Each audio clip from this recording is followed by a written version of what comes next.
To replace the air filters on a Genesis GV7, come into the car and come down here, and then that's how you open the hood.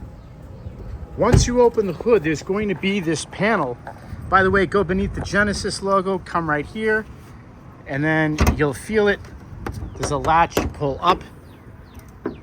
So now this panel here you remove, you have to just pull straight up. It's connected with 3 different prongs. That's these right here. Take that off.